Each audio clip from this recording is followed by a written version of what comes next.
तो देखिए BSc 6 semester का हम लोग 5वीं यूनिट पढ़ रहे हैं जिसका नाम गैमेटोजेनेसिस है। गैमेटोजेनेसिस में दो चीजें होती हैं, formation of gamete is called gametogenesis. Gamete दो तरह से बनते हैं, एक मेल गैमेट और एक फीमेल गैमेट। गैमेट दो तरह से बनते हैं, एक मेल गैमेट और एक फीमेल गैमेट। मेल गैमेट को आप स्पर्म कहते हैं, मेल गैमेट को आप स्पर्म कहते हैं और फीमेल गैमेट को आप ओवा या ओवम कहते हैं। तो आपके सिलेबस में गैमेटोजेनेसिस खाली दिया है। गैमेटोजेनेसिस का अर्थ होता है गैमेट का निर्माण करना, और गैमेट दो प्रकार के होते हैं, मेल गैमेट जिसको स्पर्म कहते हैं, फीमेल गैमेट जिसको ओवा कहते हैं। स्पर्म के निर्माण की प्रक्रिया को स्पर्मेटोजेनेसिस कहते हैं और ओवा के निर्माण की प्रक्रिया को oogenesis कहते हैं। आज का जो हमारा टॉपिक है वो oogenesis ही है। आज का हमारा जो टॉपिक है वो क्या है? oogenesis। तो सबसे पहले oogenesis क्या होता है कि जो फीमेल रिप्रोडक्टिव ऑर्गन होता है, फीमेल रिप्रोडक्टिव ऑर्गन क्या होता है? फीमेल रिप्रोडक्टिव ऑर्गन कौन सा होता है? ओवरी। ओवरी के अंदर फीमेल गैमेट यानी ओवा के निर्माण की प्रक्रिया को ही क्या कहेंगे हम आप? oogenesis। पहले तो टॉपिक का ही अर्थ समझ लें हम आप। oogenesis क्या होता है? जैसे लोग पढ़ाते हैं गैमेटोजेनेसिस, बता देंगे कि गैमेट के निर्माण की प्रक्रिया को गैमेटोजेनेसिस कहते हैं। यहाँ पर मेल गैमेट स्पर्म होता है, अगर स्पर्म बन रहा है स्पर्मेटोजेनेसिस, ओवा बन रहा है तो oogenesis। जबकि जो सिलेबस में गैमेटोजेनेसिस और फर्टिलाइजेशन दिया है, गैमेटोजेनेसिस का अर्थ ये होता है कि यहाँ आपको स्पर्मेटोजेनेसिस का भी पूरा पढ़ना है, जिसका लेक्चर बना कर दिया जा चुका है आप लोगों को। और आज का टॉपिक है oogenesis। तो oogenesis क्या होगा कि फीमेल रिप्रोडक्टिव ऑर्गन यानी कि ओवरी के अंदर फीमेल गैमेट यानी ओवा के निर्माण की प्रक्रिया को ही हम लोग क्या बोलेंगे? oogenesis कहेंगे। अब आता है स्टेप, इसका ये फिगर है, स्टेप इसका आता है। oogenesis में भी वही 3 स्टेप पार्टिसिपेट करते हैं, मल्टीप्लिकेशन फेज, ग्रोथ फेज और maturation phase. Multiplication phase, growth phase और मैच्योरेशन फेज। एक एक चक्र को हम लोग डिटेल्स में देखेंगे। जैसे मल्टीप्लिकेशन फेज में क्या होता है, ग्रोथ फेज में क्या होता है, मैच्योरेशन फेज में क्या होता है, ये चित्र बना हुआ है, अभी हम आपको पूरा समझाते हुए चलें। हमारा जो टॉपिक है oogenesis, फीमेल रिप्रोडक्टिव ऑर्गन के अंदर फीमेल गैमेट यानी ओवा के निर्माण की प्रक्रिया को oogenesis कहते हैं। तो सबसे पहले हम आप देखेंगे फीमेल रिप्रोडक्टिव ऑर्गन। आपको एक चीज पता होगा, मिटा दे रहे हैं, आपको एक चीज पता होगा, जो फीमेल रिप्रोडक्टिव ऑर्गन होता है, मैं बना दे रहा हूँ, यूट्रस के किनारे पाया जाता है। थोड़ा सा मैं यहाँ बना करके रफली बना दे रहा हूँ, फीमेल रिप्रोडक्टिव ऑर्गन को रफली बना दे रहा हूँ ताकि आपको एक आइडिया बस लग जाए। ये यूट्रस है,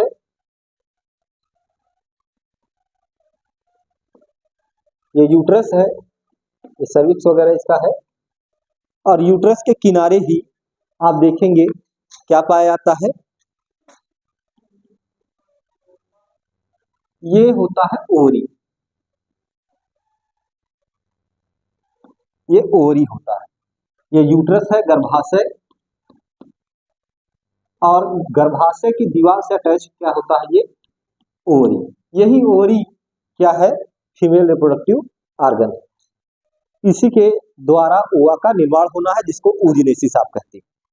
तो सबसे पहले क्या होता है, ये जो ओवरी होती है, ओवरी में, ओवरी के अंदर आप देखेंगे प्रीमोर्डियल सेल या प्राइमरी जर्म सेल पाया जाता है। इसके अंदर क्या पाया जाता है? प्रीमोर्डियल सेल या प्राइमरी जर्म सेल पाया जाता है। डिप्लॉयड नंबर का होता है 2n होता है। ये प्रीमोर्डियल सेल या प्राइमरी जर्म सेल जो होता है, सबसे पहले इसके अंदर जो बना हुआ है, मान लीजिए इसके अंदर की हम बात करें, मान लीजिए ओवरी, ये जो प्रीमोर्डियल सेल है, सबसे पहले ये माइटोसिस के द्वारा, समसूत्री विभाजन के द्वारा विभाजित होना चालू करता है। 1 से 2 कोसा बनाएगा, 2 से 4 कोसा बनाएगा, 4 से 8, 8 से 16।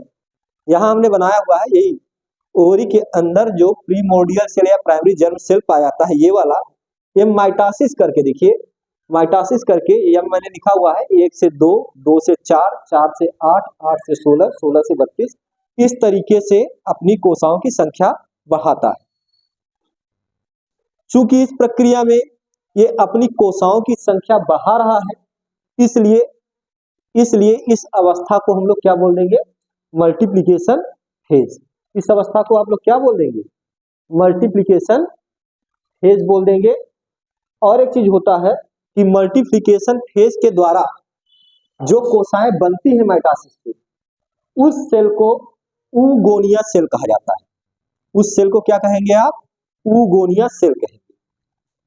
जान करके आपको आश्चर्य होगा, ये जो ऊगोनिया सेल जो ढेर सारा बन रहा है, ये ओवरी के अंदर ग्रुप्स के रूप में पाया जाता है, समूहों के रूप में पाया जाता है, झुंड के रूप में रहता है। कई ठो बन गया है ना, प्रीमोर्डियल सेल था, उसमें माइटोसिस हुआ, माइटोसिस से 1 से 2 बना, 2 से 4 बना, ऐसे ही 8 बनेगा, 16 बनेगा, 32 बनेगा, 64, बहुत सारा बन जाएगा। बहुत सारा बनने का मतलब मल्टीप्लिकेशन। लेकिन माइटोसिस हो रहा है, समसूत्री विभाजन हो रहा है, इसलिए यहाँ जो कोशिकाएं बनेंगी वो डिप्लॉयड नंबर की ही होंगी, और नई कोशिकाएं जो बन रही है, इन कोशिकाओं को ऊगोनिया सेल्स हम बोलेंगे। ये भी डिप्लॉयड होती है, लेकिन ये अलग अलग नहीं होती, ये आपस में चिपकी हुई होती है, जिसको हम लोग फॉलिकल बोलते हैं।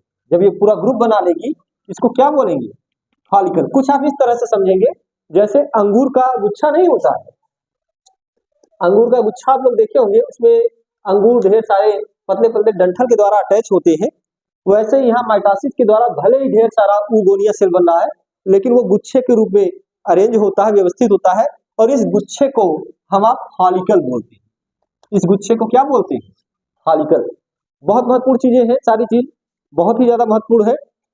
इतना ही होता है किसमें, मल्टीप्लिकेशन में। एक अवस्था हमारा आपका समाप्त हो गया। oogenesis हमने बताया 3 चरण में होता है, multiplication phase, growth phase, maturation phase. पहला चरण हम लोग देख रहे हैं मल्टीप्लिकेशन फेज। तो हम लोग बताएंगे कि इसका फीमेल का रिप्रोडक्टिव ऑर्गन ओवरी होता है। ये ओवरी यूट्रस के आगे जो पाया जा रहा है, ओवरी में जो सेल पाई जाती है, इसको प्रीमोर्डियल सेल या प्राइमरी जर्म सेल पाया जाता है। ये भी बाहर की ओर होता है, एक लेयर के रूप में होता है। ये ओवरी है, इसी के अंदर मान लीजिए ये सेल है, यही प्रीमोर्डियल सेल या प्राइमरी जर्म सेल है। अब माइटोसिस करके 1 से 2, 2 से 4, 4 से 8, 8 से 16, 16 से 32 कोशिकाएं बना रहा है, यानी अपनी संख्या बढ़ा रहा है, तो मल्टीप्लिकेशन हो गया। और माइटोसिस के द्वारा बढ़ा रहा है तो डिप्लॉयड ही होगा। बस ध्यान रखिएगा, प्रीमोर्डियल सेल में माइटोसिस से जो कोशिकाएं बनेंगी, उन कोशिकाओं को ऊगोनिया सेल्स कहेंगे। ये भी डिप्लॉयड नंबर की रहेंगी, और सब अलग अलग नहीं होंगी जैसे हमने अलग अलग बनाए, वो ग्रुप्स के रूप में पाई जाएंगी, वो गुच्छे के रूप में पाई जाएंगी, और ऐसे गुच्छे को हम लोग बोलेंगे फॉलिकल। आगे की चीज बड़ी महत्वपूर्ण है, महत्वपूर्ण इसलिए कि आप जानकर के आश्चर्य होगा, बहुत आश्चर्य होगा, कि भले ही ढेर सारा यहाँ फॉलिकल हो, भले ही ढेर सारा यहाँ पर ऊगोनिया हो, लेकिन इसमें से कोई एक ही, ढेर सारे हैं नहीं, मतलब इसमें से कोई एक ही ऐसी होती है जो न्यूट्रेटिव चीजों को अपने अंदर एब्जॉर्ब कर लेती है। अब ग्रोथ फेज की मैं बात कर रहा हूं, यहां बड़ा महत्वपूर्ण याद की मैं चर्चा करूंगा। ढेर सारी बनी है नहीं मतलब है ढेर सारी बनने से, इनमें से कोई एक ढेर सारी न्यूट्रेटिव चीजों को, पोषक चीजों को अपने अंदर, जैसे मान लीजिए यही या ये कोई भी ढेर सारे न्यूट्रेटिव चीजों को अपने अंदर एब्जॉर्ब कर लेगी, और जब एब्जॉर्ब करेगी तो बाद में बड़ी हो जाएगी, और इसी बड़ी होने की प्रक्रिया को आप ग्रोथ बोलते हैं। अब ऊगोनियन सेल जो न्यूट्रेटिव सेल को एब्जॉर्ब करके, न्यूट्रेटिव पदार्थों को एब्जॉर्ब करके माप में बड़ी हुई है, वो कहलाएगी oocyte सेल, और जो इसका न्यूट्रेटिव मटेरियल है वो कहलाएगा याक। वो क्या कहलाएगा, याक। पूछ लिया जाता है न्यूट्रेटिव सेल, बहुत ज्यादा योगदान है अभी आगे न्यूट्रेटिव सेल का। ये जो न्यूट्रेटिव सबस्टेंस है, इसके अंदर पोषक पदार्थ जो है, इसका बहुत ही ज्यादा योगदान है। अब चूंकि इसमें ये न्यूट्रेटिव सबस्टेंस को ग्रहण करके बड़ी हो गई है, इस न्यूट्रेटिव सबस्टेंस को आप क्या बोल रहे हैं, याक कह रहे हैं। ध्यान दीजिएगा, इस न्यूट्रेटिव सबस्टेंस को आप याक कह रहे हैं, और ये जो कोसा बड़ी हुई है इसको oocyte कह रहे हैं। चूंकि बड़ी हो गई इसलिए इस अवस्था को ग्रोथ फेज कहते हैं। तो 2 फेज आपका बड़ा सरल हो गया। अब हम आप चलेंगे किसमें, मैच्योरेशन फेज में। अब हम आप क्या चलेंगे, मैच्योरेशन फेज में। थोड़ा सा और मैं इसमें चर्चा कर दूंगा कि जब ये बाद में बड़ी हो जाती है, न्यूट्रेटिव यानी याक को एक जगह कलेक्ट कर लेती है, तो इसके अंदर जो सेल ऑर्गेनेल्स होते हैं, माइटोकॉन्ड्रिया हो गया, गोल्गी कॉम्प्लेक्स हो गया, एंडोप्लाज्मिक रेटिकुलम हो गया, ये सारी चीजें एक जगह कॉन्स्ट्रिक्ट होने लगती है, एक जगह संकुचित होने लगती है, एक जगह इकट्ठी होने लगती है। और न्यूट्रेटिव सबस्टेंस एक जगह इकट्ठा तो है ही, तो जब सब एक जगह इकट्ठा होने लगेंगी, वैसे तो इसको oocyte सेल कहेंगे, लेकिन जब सब एक जगह इकट्ठा हो जाएंगी तब इसको प्राइमरी oocyte सेल कहेंगे। अब आप कहेंगे बाकी कोशिकाओं का क्या होगा, तो बाकी कोशिकाएं जैसे अंगूर का जो लिए रहते हैं आप ग्रुप, ऐसे करते हैं तो एक आध तो टूट करके नीचे गिरता है, एक आध तो नीचे आ गया, बाकी सब उसी में रह गया, वो फॉलिकल के रूप में ही व्यवस्थित रह जाता है। इसके बाद हम लोग आगे बताएंगे मैच्योरेशन फेज। इसके बाद हम लोग क्या बताएंगे आप लोगों को, तीसरा मैच्योरेशन फेज। यहां तक की जो कोशिकाएं थी वो ओवरी के अंदर पाई जाती है। अब मैच्योरेशन फेज में आने से पहले ये कोशिकाएं विभाजित होना प्रारंभ करेंगी और ओवरी से बाहर निकल आएंगी। यानी कौन बाहर निकलेगा ओवरी से, oocyte। बहुत महत्वपूर्ण चीज मैं आपको बताने वाला हूं, ये बाहर निकलेगी और ओवरी से oocyte का बाहर निकलना ही ओव्यूलेशन कहलाता है। क्या कहलाता है, ओव्यूलेशन। पूछा जाता है what is the ovulation. Ovulation क्या है, तो अगर मल्टीप्लिकेशन फेज में देखें तो इसके प्रीमोर्डियल सेल इसके अंदर ही बहुत तेजी से विभाजित होकर के ग्रुप बना ली, जिसको फॉलिकल बोल रहे हैं, डिप्लॉयड थी ये। फिर क्या हुआ, न्यूट्रेटिव सबस्टेंसों को एब्जॉर्ब कर लिया, न्यूट्रेटिव सबस्टेंसों को एब्जॉर्ब कर लिया, माप में बड़ी हो गई, इसके जो सेल ऑर्गेनेल्स थे एक जगह कॉन्स्ट्रिक्ट हो गए, डीएनए आरएनए एक जगह कॉन्स्ट्रिक्ट हो गए, तब इसको हम लोग oocyte की जगह प्राइमरी oocyte सेल कहने लगे। माप में बड़ी हो ही गई है, ये माप में काफी बड़ी हो गई है। इस अवस्था में आगे विभाजन करेगी, अर्धसूत्री विभाजन, अर्धसूत्री विभाजन करेगी, लेकिन उसी समय ये क्या काम करेगी, मान लीजिए यही है oocyte, प्राइमरी oocyte, उस समय ये कहां से निकल आएगी, बाहर, ओवरी से बाहर निकल आएगी, और इस oocyte का ओवरी से बाहर निकलना है ओव्यूलेशन कहलाता है। पूछा जाता है ओव्यूलेशन किस अवस्था में होता है, तो आप क्या बताएंगे, ये जो oocyte होती है ये जब बाहर निकल जाती है, यही क्या कहलाता है, ये कहां से बाहर निकल जाती है oocyte, ओवरी से। कहां से बाहर निकल जाएगी ओवरी से बाहर निकल जाएगी, इसको ही हम आप ओव्यूलेशन बोलते हैं। इसके बाद इसमें मियासिस चालू होता है, इसके बाद इसमें क्या चालू होता है, मियासिस, यानी अर्धसूत्रीय विभाजन, यानी आधी होगी गुणसूत्रों की संख्या। अब गुणसूत्रों की संख्या क्या होगी, आधी होगी, लेकिन यहां आपको स्पर्म से डिफरेंट चीजों को देखनी है, बहुत ध्यान दीजिएगा। जैसे मियासिस जो होता है वो दो चरण में होता है, आप जान रहे होंगे, फर्स्ट मियाटिक डिवीजन जिसमें गुणसूत्रों की संख्या आधी हो जाती है, और सेकेंड मियाटिक डिवीजन जिसमें गुणसूत्रों की संख्या उतनी ही रहती है। यहां भी मियासिस ही होगा।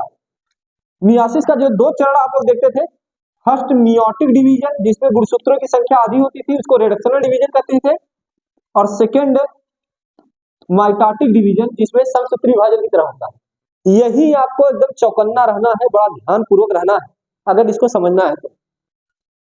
जब इसका फर्स्ट मैच्योरेशन फेज आता है, ये मैच्योरेशन फेज है जिसमें ये डिवाइड होगी, जब इसका फर्स्ट मैच्योरेशन फेज आता है तो इसमें अर्धसूत्री विभाजन आधा होता है गुणसूत्रों की संख्या।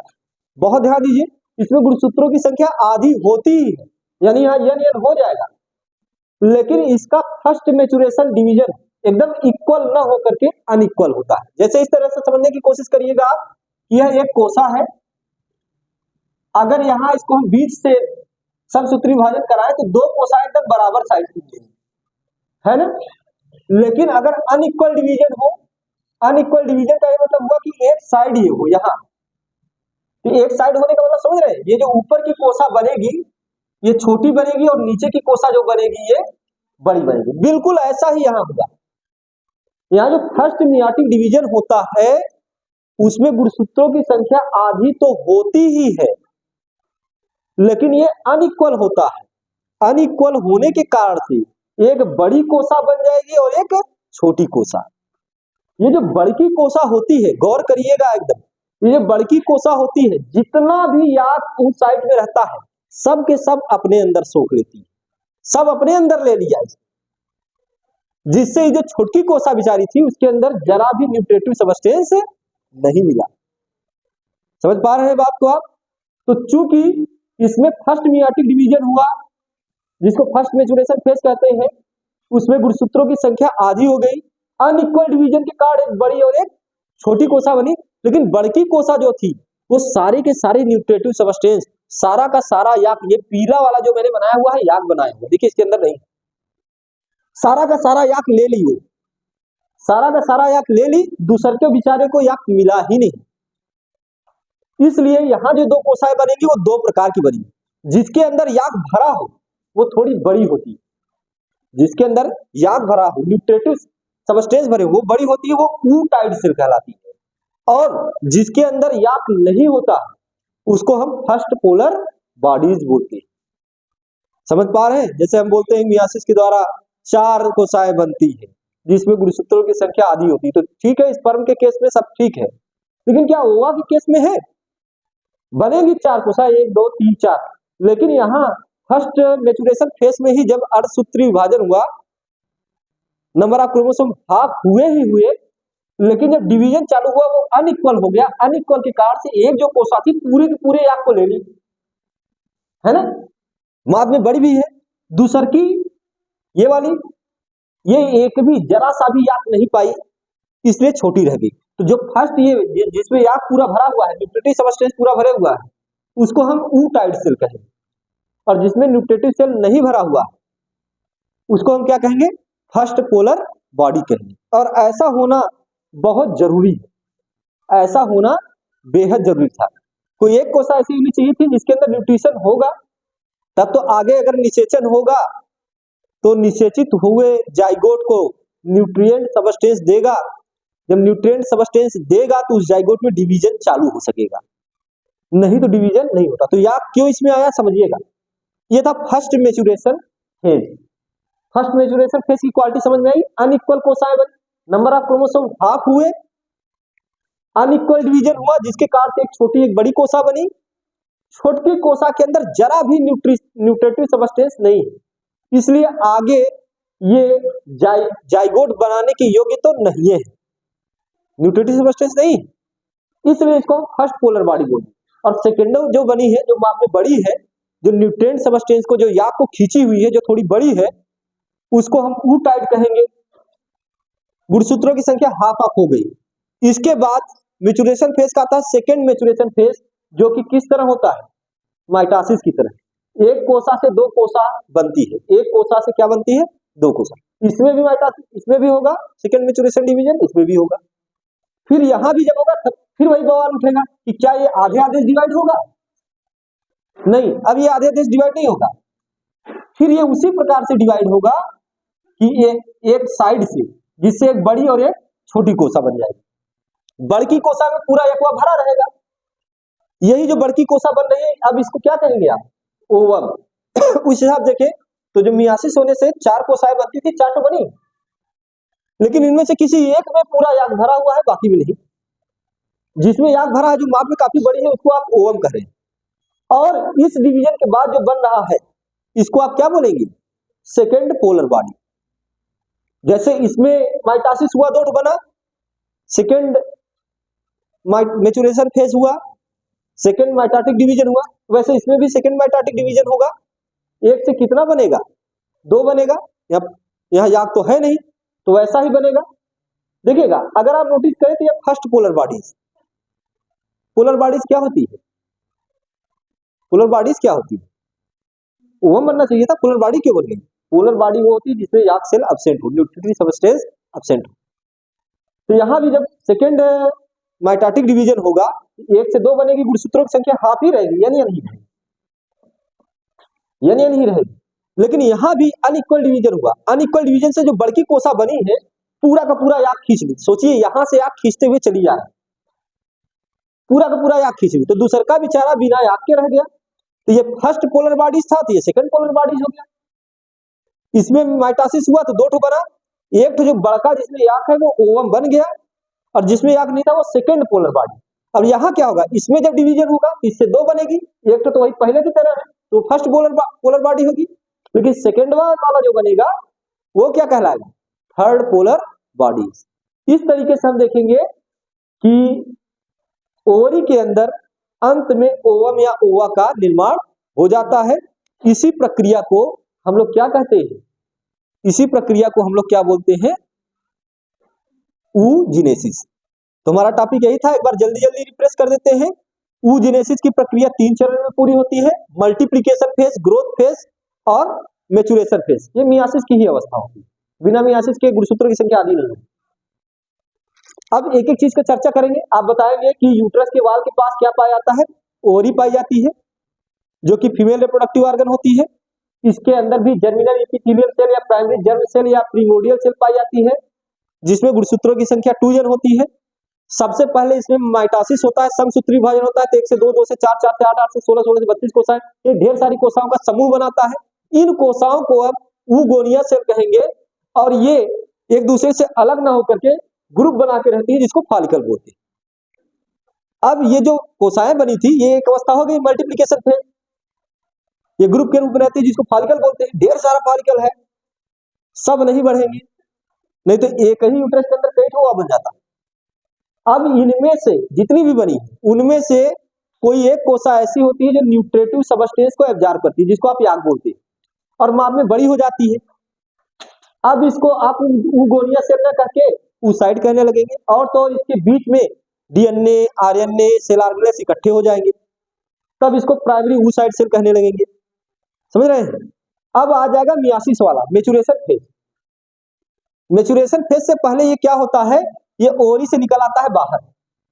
ओवरी से क्या होगा, इसी अवस्था में ओवरी से बाहर निकल आता है, और इसका ओवरी से बाहर निकलना, प्राइमरी oocyte का ओवरी से बाहर निकलना क्या कहलाता है, ओव्यूलेशन।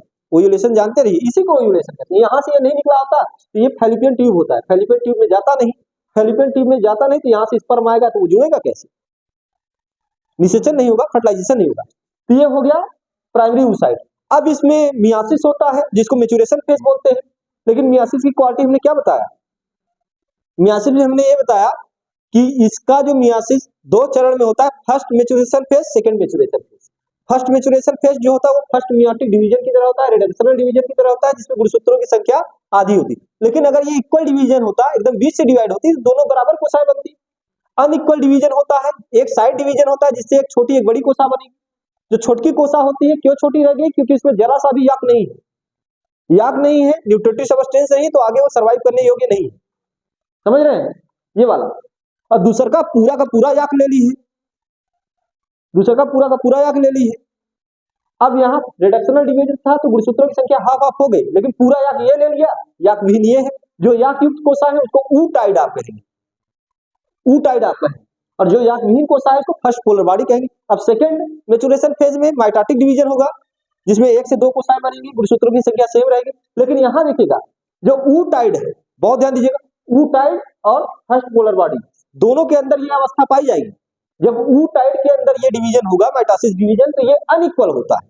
अनइक्वल होने से क्या होगा, ऐसे अनइक्वल होता है, अनइक्वल होने से क्या होगा, जितना भी याक था एक में भरा जाएगा, बिना याक वाला इधर हो जाएगा। ये फर्स्ट पोलर बॉडी था, बिना याक वाला ये सेकंड पोलर बॉडी हो जाएगा, और पूरा का पूरा याक ये भर के और माप में बड़ा हो जाता है। यही आपका ओवम या ओवा कहलाता है। यानी कि ओवरी के अंदर ओवम या ओवा का निर्माण हो गया, यही oogenesis। कहानी तो यहीं पर खत्म है, लेकिन आपको जानना है फर्स्ट पोलर बॉडी क्या होता है, सेकंड क्या होता है, थर्ड पोलर बॉडी क्या होता है। पोलर बॉडी एक्चुअली क्या होता है, वो ऐसी अनइक्वल डिवीजन से बनते हैं जिसमें याक या न्यूट्रेटिव सबस्टेंस नहीं पाए जाते। अब ये फर्स्ट था, इसके द्वारा जो बना वो सेकंड हो गया, इसका 2 बनेगा, एक तो मदर सेल की इक्वल होगा जो फर्स्ट पोलर बॉडी ही कहलाएगा, लेकिन दूसरा का जो बनेगा वो क्या कहलाएगा, सेकंड पोलर बॉडी। इस तरीके से हम देखेंगे कि ओवरी के अंदर किसका निर्माण हो जाता है, ओवा का निर्माण। इसको हम आप क्या बोलेंगे, oogenesis। यहां ध्यान देने वाली बात क्या है कि जब ओवरी से ये प्राइमरी oocyte बाहर निकलता है तो इसको क्या बोलते हैं, ओव्यूलेशन कहते